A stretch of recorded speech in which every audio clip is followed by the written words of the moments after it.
Praise the lord పిల్లరా, మరి నూతన శ్రేష్టమైనటువంటి ఉదయకాల సమయంలో నేను వాక్యాన్ని చదువుకుందాం. పరిశుద్ధ గ్రంథంలో నుండి మార్కు సువార్త 1వ అధ్యాయము 41వ వచనం. The gospel according to Saint mark chapter 1 and verse 41. ఆయన కనికరపడి చెయ్యి చాపి వాణ్ణి ముట్టి, నాకిష్టమే, నీవు శుద్ధుడు కమ్మని వానితో చెప్పెను. And Jesus, moved with compassion, put forth his hand and touched him and said unto him, I will be thou clean. యేసు ప్రభువారి అతి శ్రేష్టమైన నామములో పిల్లరా మీ అందరికీ శుభములు తెలియజేస్తున్నాను. మరి యొక్క శ్రేష్టమైనటువంటి ఉదయకాల సమయాన్ని దేవుడు మనకి ఇచ్చినారు. మరి దేవుని స్తుతించి ఆరాధించి మహిమపరచాలి, ఆయన ఘనపరచాలి, కృతజ్ఞతాస్తుతులు చెల్లించాలి. మంచిది పిల్లరా, ఇక్కడ చూసినట్లయితే యేసు ప్రభువారి యొక్క ప్రేమను చూస్తున్నా, యేసు ప్రభువారి యొక్క హృదయాన్ని చూస్తున్నా, యేసు ప్రభువారు మన పట్ల ఎట్లా కనగరపడతారో ఆ సత్యాన్ని చూస్తున్నాం. ఇక్కడ ఒక వ్యక్తి ఉన్నాడు. ఆ వ్యక్తి కుష్ఠవ్యాధితో బాధపడుతున్నాడు. ఆ దినాల్లో కుష్ఠవ్యాధి అంటే మరి సోషల్గా, ఎమోషనల్గా ఎంతో మరి కృంగిపోయేవారు.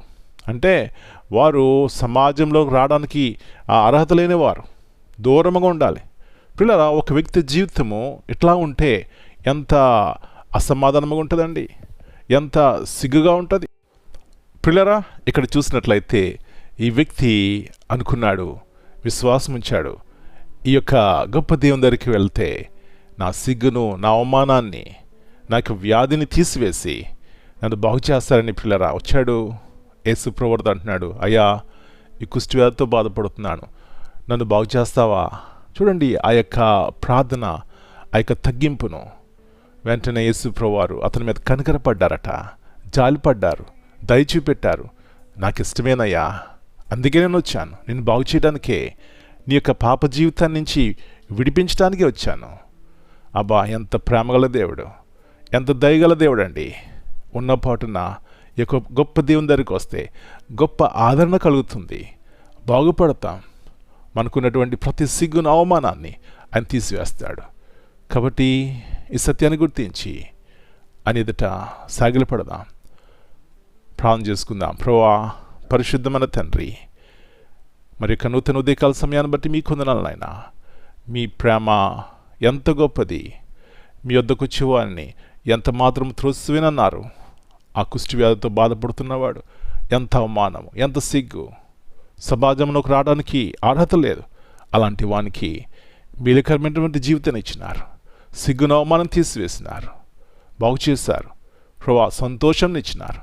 ఉదయకాల సమయంలో మా జీవితాల్లో కూడా పాపమనే కుష్ఠు ద్వారా ఎంతోసార్లు ప్రభువా అవమానము, సిగ్గు కానీ దాని నుంచి విడుదల పొందినప్పుడు, యేసు ప్రభువారి కృప చేత బాగుపడినప్పుడు ఎంత ఆనందము, సంతోషము. ప్రభువా, ఇలాంటి కృపను ప్రతి ఒక్కరి జీవితంలో దయచేయండి. మా ప్రియులు ఎలాంటి పరిస్థితుల్లో ఉన్నారని మీకు తెలుసు కాబట్టి మీకు ఉద్దేశంలో వారికి ప్రతి ఒక్క అవసరత మీకు నామను బట్టి తీర్చబడినగాక సహాయం చేయమని, శాంతి సమాధానము దయచేయమని మనం మీ చేతిగా అప్పగించుకుంటూ మనమంతా మీరు ఎక్కడి కింద భద్రపరిచి ప్రతి కిడు అపాయాలని తప్పించమని యేసు ప్రభువారి అతి శ్రేష్టమైన బలమైన ఘనమైన నామను బట్టి ప్రార్థన చేస్తున్నాము తండ్రి. Amen. God bless you all. My dear brothers and sisters, greetings in the precious name of our Lord and Savior, Jesus Christ. Here in Mark 1:41, the Bible says, filled with compassion, Jesus reached out his hand and touched the man. I am willing, he said, be clean. Here we see a man suffering from leprosy approach Jesus.